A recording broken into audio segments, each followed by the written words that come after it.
या सारणीमध्ये दिलेल्या बेरीज रूपामध्ये, पट रूपामध्ये, गुणाकार रूपामध्ये आणि किती वेळा या रूपामध्ये त्या अपूर्णांकाचं लेखन कसं करायचं हे आपण या ठिकाणी पाहणार आहोत.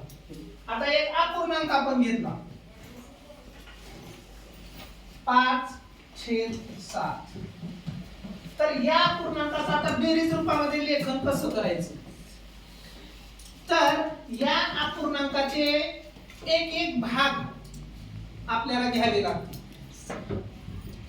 आणि त्या एक एक भागाची बेरीज अंशामध्ये जो अंक दिलाय तितक्या वेळेला त्याची बेरीज आपल्याला करावी लागेल. आता अंशामध्ये कोणता अंक दिलाय 5. तर एक एक भाग जो आपण घेणार आहोत त्या पूर्णांकाचा, त्या एक एक भागाची बेरीज आपल्याला किती वेळेस करायची आहे 5 वेळेस. आता त्याचा एक एक भाग, त्याचे एकूण भाग किती केले ते भाग आपल्याला अगोदर छेदामध्ये लिहून घ्यावे लागतील. बरोबर. एकूण भाग किती केले त्याचे 7. आपण आता अंशामध्ये एक एक भाग घेत जाणार आहोत. 7 पैकी एक भाग घेतला, हा झाला या पूर्णांकाचा एक भाग.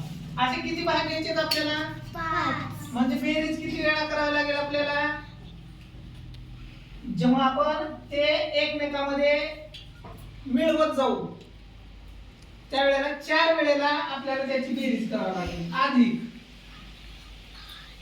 परत दुसरा भाग सुद्धा कितीचा 1/7. तिसरा भाग 1/7. चौथा भाग 1/7 आणि पाचवा भाग सुद्धा 1/7. आता हे बेरीज रूपामध्ये लिहिलेले जे अपूर्णांक आहेत त्या अपूर्णांकाची बेरीज बरोबर एवढी येते का ते आपण तपासून बघायचे. म्हणजे 1 + 1 किती 2.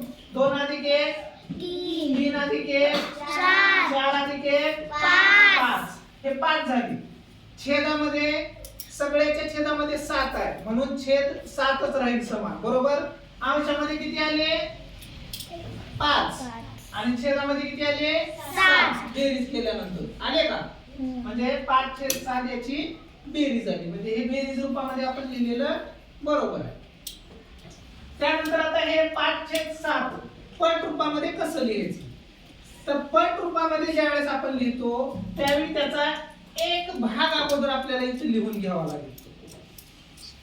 मग एक भाग आपण कितीचा केलाय त्याचा 1/7. 1/7चा हा एक भाग केलाय आपण. मग तो एक भाग आपण किती वेळा लिहिलाय 5 वेळेला. म्हणून 1/7 ची 5 पट हा पूर्णांक झाला. कारण आपण 1/7 किती वेळेला लिहिलंय 5 वेळेला.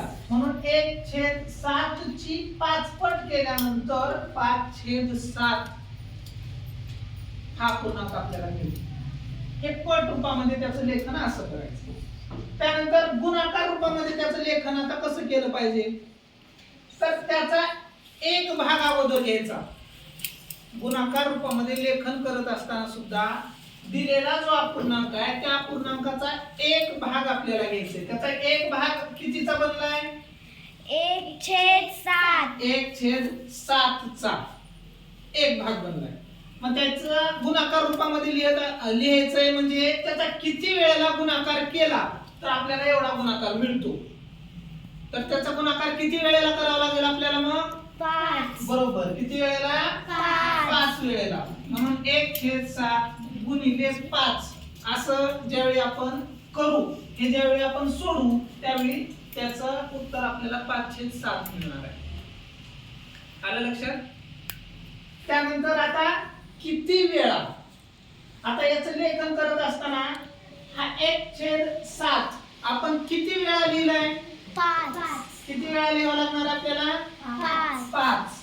अंशामध्ये जो अंक आहे तेवढ्या वेळेला आपण 1/7 लिहिणार आहोत. म्हणून या रखान्यामध्ये लिहित असताना त्याचं लेखन कसं करायचं? 5 वेळा. 5 वेळा काय लिहिणार आहोत? 1/7. असं आपण ही सारणी जी आहे ती बेरीज रूपामध्ये, पट रूपामध्ये, गुणाकार रूपामध्ये आणि किती वेळा असा प्रश्न विचारल्यानंतर त्या सारणीमध्ये हे रखाने आपण अशा पद्धतीने या अपूर्णांकाचे लिहू शकतो.